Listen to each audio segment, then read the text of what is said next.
নমস্কাৰ বন্ধুসকল, আকৌ এটি ভিডিঅ'লৈ মই আপোনালোকৰ মাজত আহিছোঁ। আজি মই আপোনালোকক ক'ব বিচাৰিছোঁ যে যি বাল্য বিবাহ হৈ আছে আৰু বাল্য বিবাহৰ ক্ষেত্ৰত চৰকাৰে যি পদক্ষেপ লৈ আছে তাৰ সেই কথাখিনি মই আপোনালোকক ক'ব বিচাৰিছোঁ। পোনপ্ৰথমে এটা কথা ক'ব বিচাৰিছোঁ যে বস্তুটো ভাল হৈ আছে নে বেয়া হৈ আছে। যিহেতু এখন বাল্য বিবাহ ব্যাধি চলি আছে, সেই ব্যাধিটো বন্ধ কৰিবৰ কাৰণে এটা এক্সাম্পলাৰী পানিছমেণ্ট দিয়াটোৰ কাৰণে চৰকাৰে এই কামটো কৰিছে। মানে এক্সাম্পলাৰী পানিছমেণ্ট দিব লগা হৈ আছিলে, এতিয়া এক্সাম্পলাৰী পানিছমেণ্ট কাক দিব?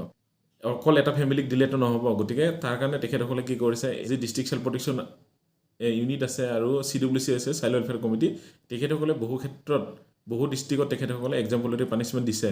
মানে এঘৰৰ মানুহকে বহুতকো শাস্তিত ভৰাইছে। কিন্তু সেই কামটো তেখেতসকলে কৰোৱাৰ ফলতো বাল্য বিবাহ দিনক দিনে বৃদ্ধি হৈ আছে। তাৰ কাৰণে কি কৰিছে, অসম গভৰ্ণমেণ্টৰ পৰা এইটো এটা ভাল এটা একশ্যন লৈছে যে সকলোকে জেলত ভৰালে এই যিটো মাৰাত্মক ব্যাধি, সেই মাৰাত্মক ব্যাধিটো আমাৰ অসমৰ পৰা হাতি যাব। মানে অসম এখন ফ্ৰী বাল্য বিবাহ ষ্টেট হৈ যাব। গতিকে এইটো এটা খুবেই ভাল আৰু আকৰ্ষণীয় তেখেতসকলে পদক্ষেপ লৈছে। এতিয়া বহুতকে ছ'চিয়েল মিডিয়াত কৈ থকা দেখিছোঁ যে চৰকাৰে আগতে কি কৰি আছিলে, ডিপাৰ্টমেণ্টবিলাকে আগতে কি কৰি আছিলে। কিন্তু এই ক্ষেত্ৰত বহুতেই এৱাৰনেছ আছে, সকলোৱে প্ৰায়বিলাকে জানে যে চাইল্ড মেৰেজটো এটা ক্ৰাইম হয়। কিন্তু মানুহবিলাকে আগবাঢ়ি নাহে, মানুহবিলাকে ৰিপৰ্টিং নকৰে। পুলিচক যে ৰিপৰ্ট দিব লাগে সেই ৰিপৰ্টিংটো নকৰে। তাৰ লগতে ইয়াৰ লগত যিবিলাক ষ্টেক হোল্ডাৰ আছে তেওঁলোকে নিজে নাজানে যে আমি ষ্টেক হোল্ডাৰ হওঁ নে নহওঁ। চৰকাৰেতো আইনখন ইমপ্লিমেণ্ট কৰিব, ডিপাৰ্টমেণ্টবিলাকে ইমপ্লিমেণ্ট কৰিব, কিন্তু তেওঁলোকে যদি বস্তুটো যদি নাজানে যে এইখন আমি ইমপ্লিমেণ্ট কৰিব লাগে, এইটো আমি ৰোধ কৰিব লাগে, তাৰ ক্ষেত্ৰত যদি তেখেতসকলে নিজে নাজানে, তেতিয়াহ'লে এই বস্তুটো কোনে কৰি দিব? আইনত যিটো লিখা আছে সেইটোৱেই হ'ব ন। মই যদি কালি মানুহ এজনক মাৰি দিওঁ, তাৰপিছত যদি মই কওঁ যে সেই বস্তুটো মই নাজানো, কনচিকুৱেঞ্চটো কি হ'ব? ইয়াৰ ফলত যে মই জেলত যাব লগা হ'ব পাৰে, ইয়াৰ ফলত যে মই যাৱজ্জীৱন কাৰাদণ্ড হ'ব পাৰে, সেইটো মই নাজানো, কিন্তু মই তেখেতক মাৰ্ডাৰ কৰিলোঁ। তাৰমানে কি, মই এইটো কোৱাৰ কাৰণে মই বাচি যাম নেকি যে মই তাক মাৰ্ডাৰ কৰিলোঁ কিন্তু মই আইনখন নাজানো, এই বুলি মই বাচি যাব পাৰোঁ নেকি? এইটো কৈ পেলাই আমি কেতিয়াও হাৰি যাব নোৱাৰোঁ। গতিকে আমি চাইল্ড মেৰেজ প্ৰহিবিশ্যন এক্ট 2006, তাত আপোনালোকে চাব, গুগলত চাৰ্চ কৰি আপুনি চাব, ছেকশ্যন 9, 10 আৰু 11, তাত তেখেতসকলে পানিছমেণ্টৰ প্ৰাৱধানটো তাতে ৰাখিছে। পানিছমেণ্ট তেখেতসকলে তাত লিখিছে যে 2 বছৰলৈকে সশ্ৰম কাৰাদণ্ড আৰু 1 লাখ টকাৰ পৰ্যন্ত জৰিমনা হ'ব পাৰে। আৰু জৰিমনা আৰু যিটো পানিছমেণ্ট কাৰ হ'ব পাৰে, যোনে বিয়া বা তেওঁ যদি বিয়াত বহা কাৰণে।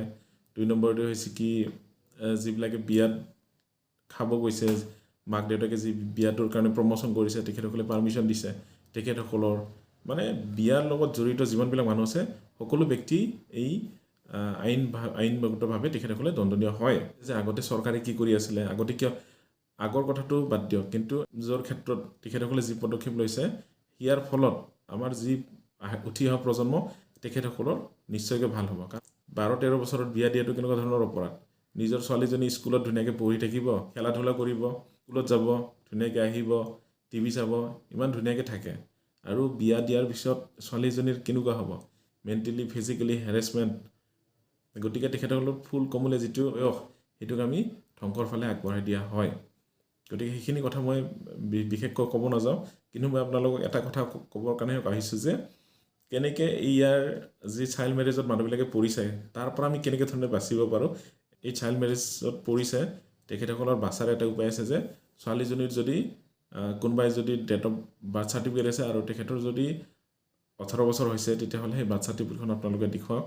কোনোবাই যদি মেট্ৰিক দিছিলে, মেট্ৰিকৰ যিখন এডমিট কাৰ্ড, সেই এডমিট কাৰ্ডখন আপোনালোকে ওলাই লওক আৰু সেইখন ৰেডি কৰক দেখুৱাবৰ কাৰণে। 18 বছৰ হ'ব নালাগে। 18 বছৰৰ পিছত যদি বিয়া হৈছে তেতিয়াহ'লে একো প্ৰব্লেম নহয়। গতিকে চাৰ্টিফিকেটখন আপোনালোকে বিচাৰক। লিগেল যি ডিষ্ট্ৰিক্ট লিগেল ছাৰ্ভিচ অথৰিটি, তাত গৈ পেলাই আপোনালোকে ফ্ৰী এডভকেট ল'ব পাৰে। আৰু যদি আপোনালোকৰ টকা পইচা আছে তেতিয়াহ'লে এডভকেট লওক, তাৰ পৰা আপোনালোকে জামিন লাভ কৰিব পাৰে। গতিকে এইকেইটা হৈছে কথাটো। আৰু এটা কথা ক'ব বিচাৰিছোঁ যে ৰোধ কৰাৰ ক্ষেত্ৰত কোন মানুহে ইয়াক ৰোধ কৰিব পৰা যায়। 1 নম্বৰ হৈছে কি, সমাজৰ যিবিলাক সচেতন নাগৰিক তেখেতসকলে ইয়াৰ ক্ষেত্ৰত আগভাগ ল'ব লাগিব। 2 নম্বৰত হৈছে কি, টিচাৰ্ছবিলাক। কাৰণ স্কুলত যদি ছোৱালীজনী পঢ়ি আছে, হঠাৎ যদি ছোৱালীজনী নোহোৱা হ'ল, পোনপ্ৰথমে কোনে গম পাব? পোনপ্ৰথমেতো স্কুলৰ টিচাৰ্ছবিলাকে গম পাব যে ছোৱালীজনী অহা নাই আজি এমাহ ধৰি। গতিকে ইয়াৰ ক্ষেত্ৰত পদক্ষেপ কোনে ল'ব লাগিব টিচাৰ্ছবিলাকে ৰিপৰ্টিং দিব লাগিব বহু ক্ষেত্ৰত এডুকেশ্যন ডিপাৰ্টমেণ্টও এই কথাটো আজিকালি জনা হৈছে যে স্কুলত যদি ছোৱালীজনী যদি নাহে বা ল'ৰাজন যদি নাহে তাৰ ঘৰত চাব যাব লাগে আৰু তেখেতসকলৰ কি ইছ্যু হৈছে তাৰ কাৰণে জিয়াৰ কাৰণে স্কুলত আহিব পৰা নাই সেই ইছ্যুবিলাকতো তেখেতসকলে ভূমিকা ল'ব লাগিব তাৰপিছতে আহিল labour department district child protection unit social welfare department সকলোৰে ইয়াত ভূমিকা আছে তেতিয়াহে এই মাৰাত্মক যি বাল্য বিবাহৰ যি ব্যাধি সেই ব্যাধি আমি ৰোধ কৰিব পাৰিম এতিয়া যিটো এইটো বিষয় যি বাল্য বিবাহৰ বিষয় সেই বাল্য বিবাহৰ বিষয়টো এতিয়া বৰ্তমান চৰকাৰৰ হৈ থকা নাই এতিয়া এটা ডিপাৰ্টমেণ্টৰ হৈ থকা নাই এতিয়া এই বিষয়টো হৈ গৈছে আমাৰ সচেতন নাগৰিকৰ জনসাধাৰণৰ হৈ গৈছে আৰু প্ৰত্যেকজন নাগৰিকে এই সম্পৰ্কে বৰ্তমান সজাগ হৈছে তেখেতসকলে সম্পৰ্কে জানে আগতেও জানিছিল কিন্তু তেখেতসকলে সেই সম্পৰ্কে মাত মতা নাছিলে কিন্তু ইয়াৰ পিছত প্ৰত্যেকজন সমাজৰ নাগৰিকে এই ক্ষেত্ৰত মাত মতাটো জৰুৰী হৈ পৰিছে তেখেতসকলে মাত মাতিলেহে পিছত গৈ পেলাই মানুহৰ ভৱিষ্যত প্ৰজন্মৰটো নিৰ্ভৰ কৰিব গতিকে এইখিনি কথা